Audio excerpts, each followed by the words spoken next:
Hello there, I'm Rafael de Furia, back at it again on another Friday night. This Friday night, I wanted to do things a little different. No intros, no music, no green screen. Well, the green screen is there, but you get what I mean. No chroma keying, just talk. Because the past year has been crazy.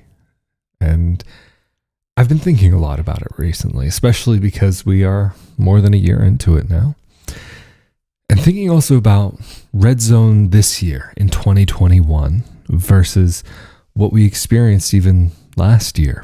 And I'm so grateful to say that this year, that even though we are in Red Zone now, and trust me, it's not easy, and lockdown fatigue is in fact very real.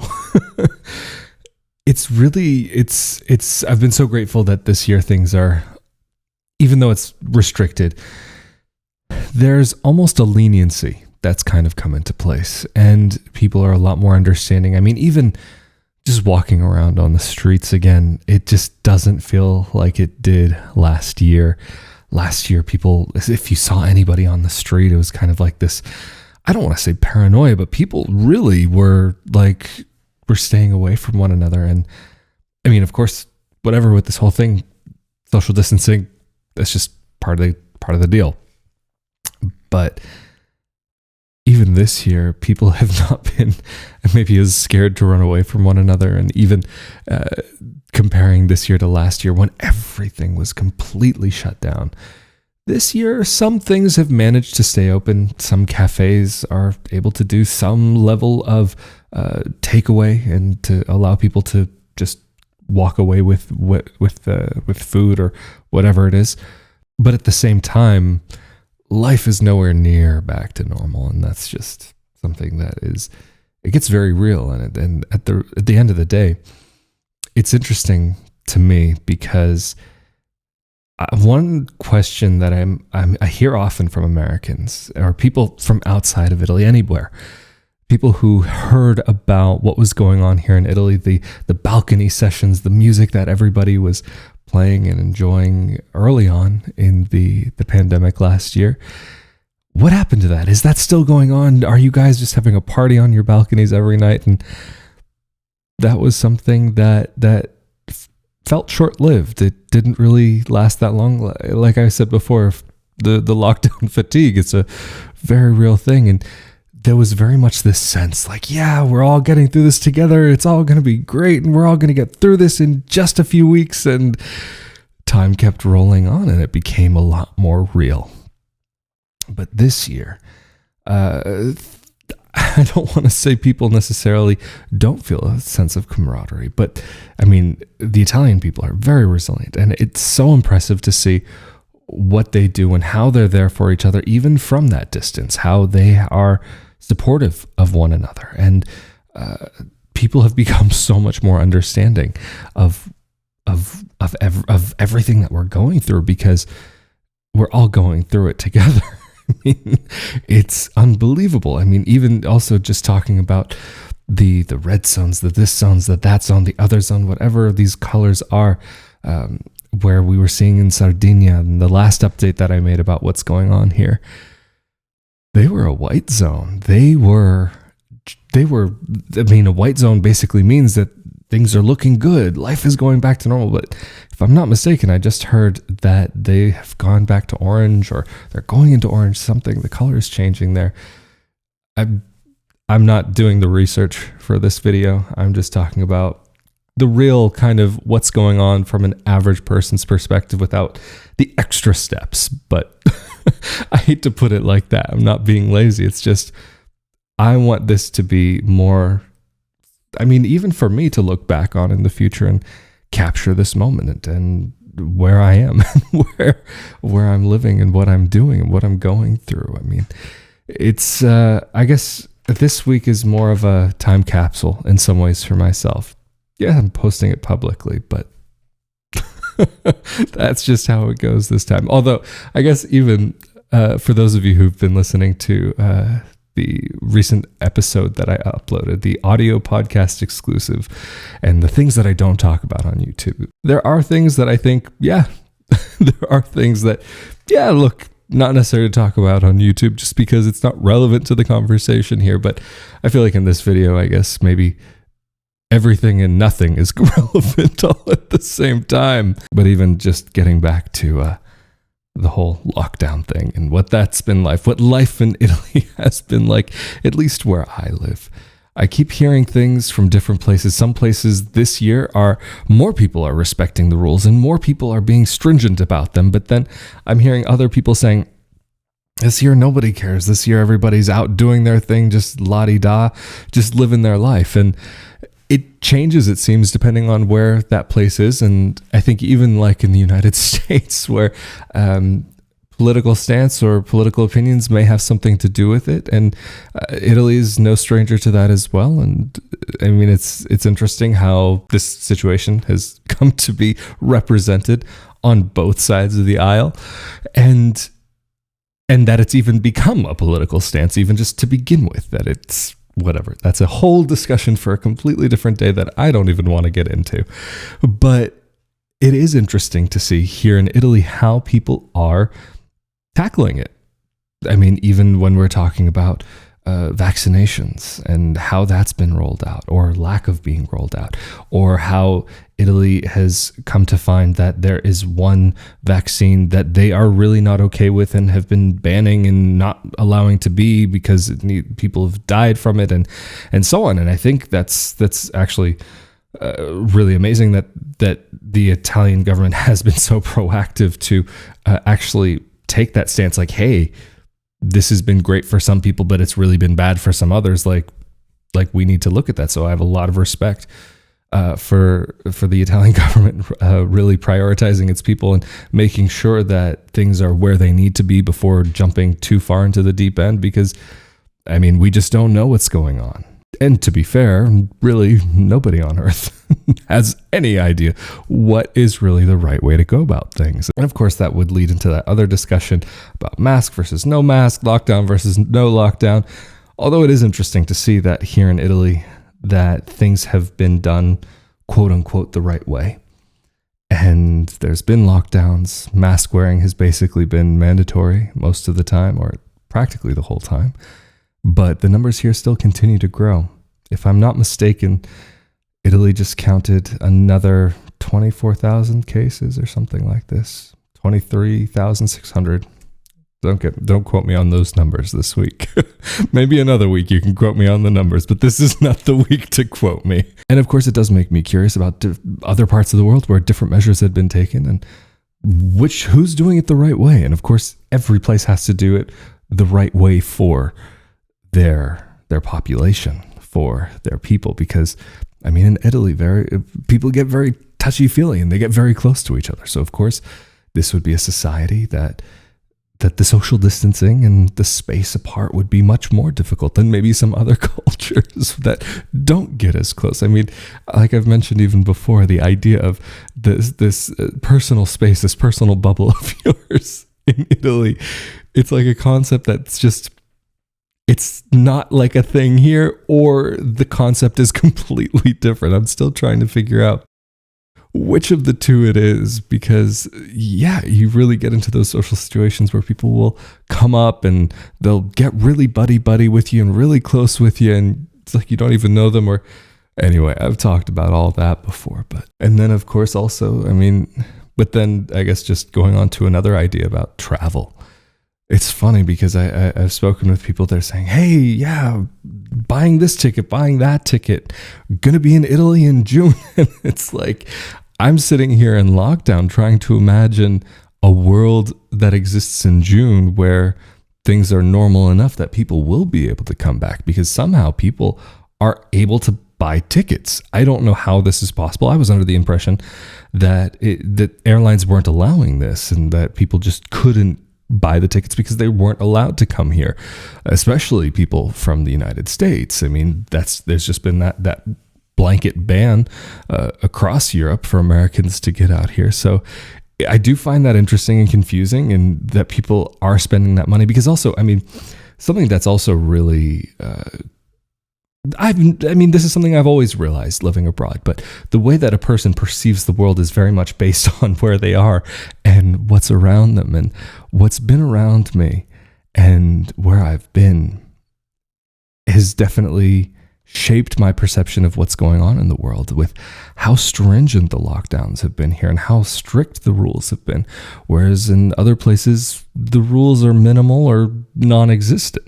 And again, having spoken with Americans, having that discussion about like what's going on where they are living versus what's going on here. And I mean, America's a big country, and talking to people where here, yes, everybody wears masks, or nah, everybody there doesn't wear any masks and nothing, no social distancing, life is normal. But then you go to another place and it's maybe somewhere in between. And here in Italy, I mean, we did have that point during last summer where things really started to feel normal again, where things really started to get to that point where it was just like, hey, wow, we're getting through this. This is awesome.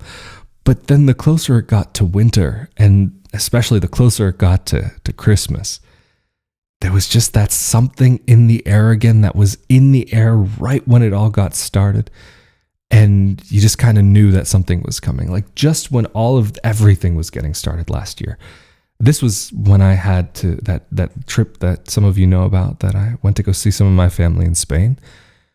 And I felt like I kind of just barely made it back, just kind of like barely under the wire, because like one thing after the next, like then we're getting into these lockdowns. First one place is in a lockdown, then another place is in a lockdown. And then the province just north of where I live, like within a few kilometers of where I live, that I could walk to the border, they're getting locked down. And I don't know if I ever said this on my YouTube channel, but I knew as soon as Padova and that province was going into lockdown, and with how close that was to where I live here in Rovigo, I was just thinking, you know what? Either we're going to be next or the whole country is going to get locked down.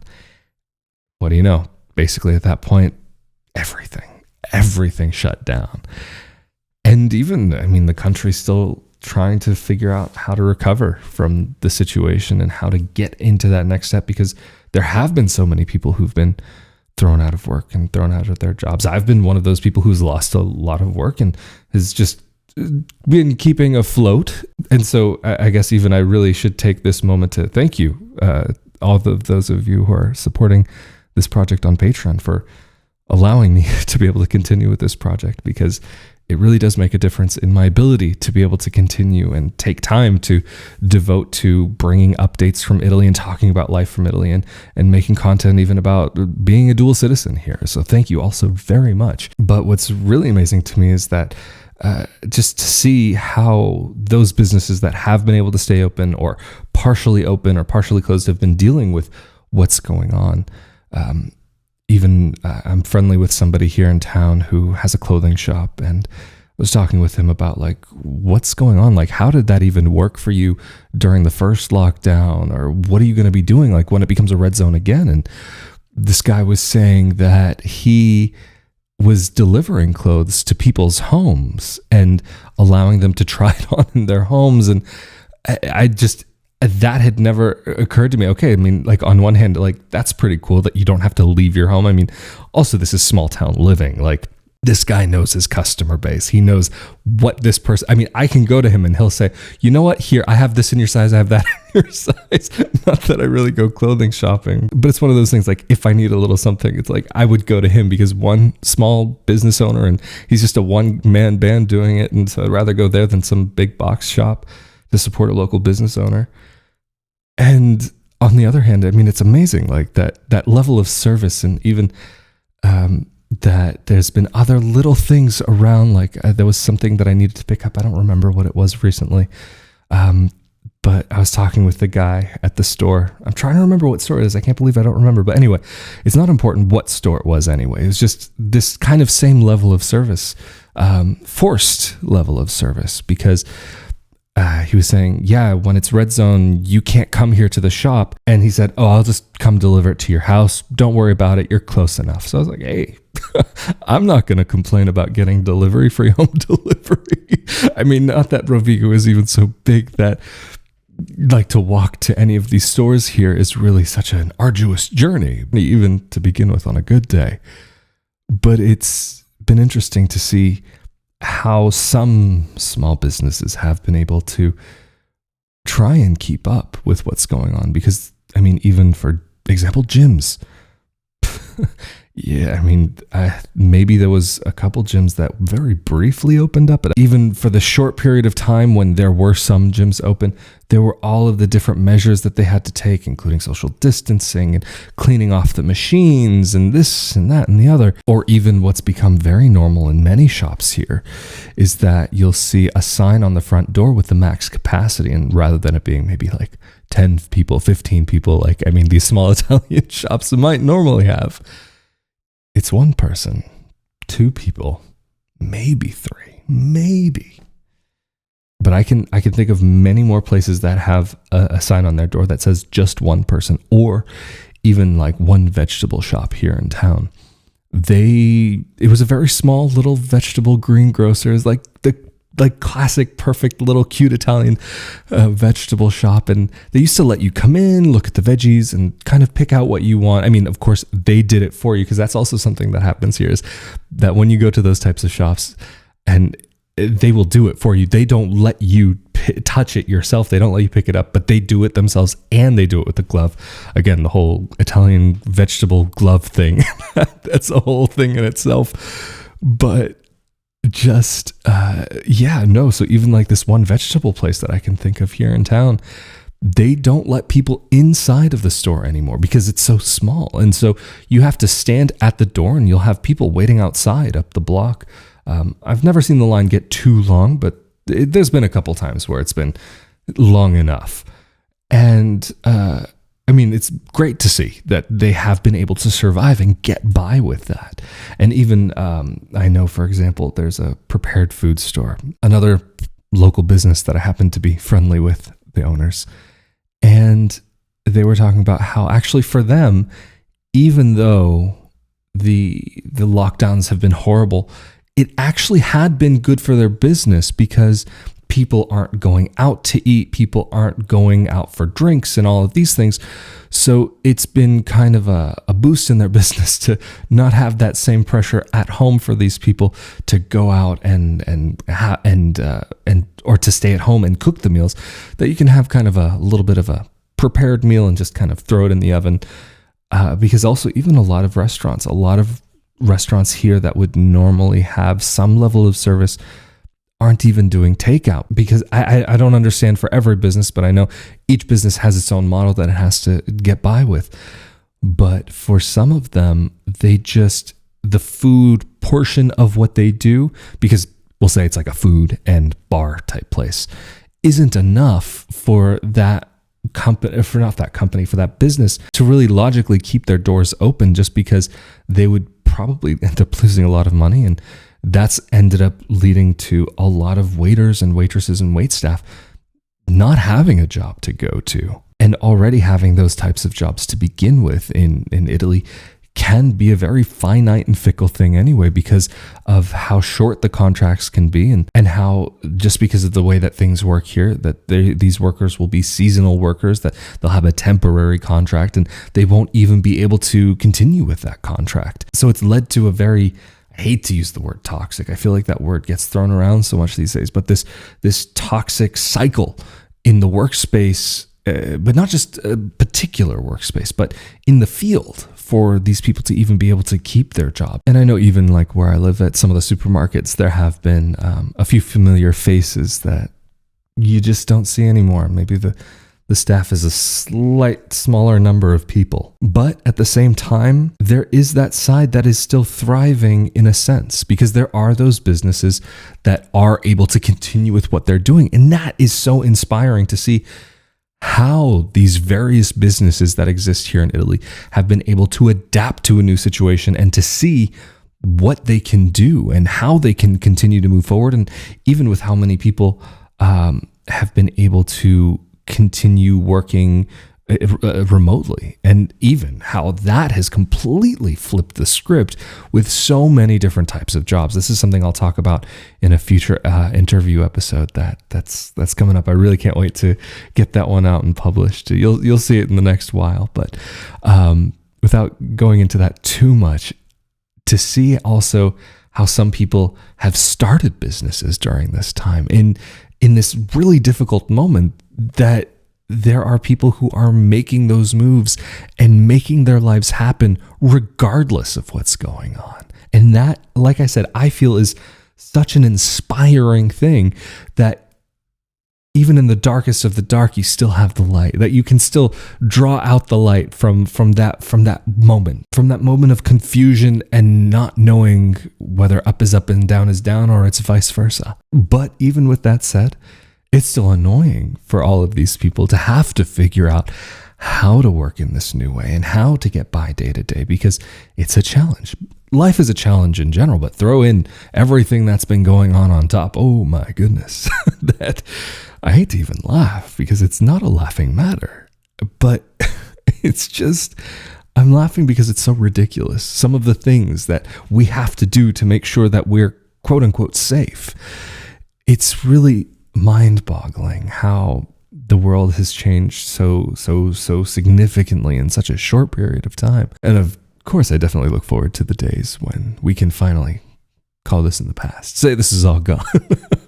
For those of you who watched the interview that I did earlier this week with Mattia Morelli, a friend of mine that I met on Clubhouse. For those of you who aren't on there yet, if you make your way on there, it's an interesting place to be.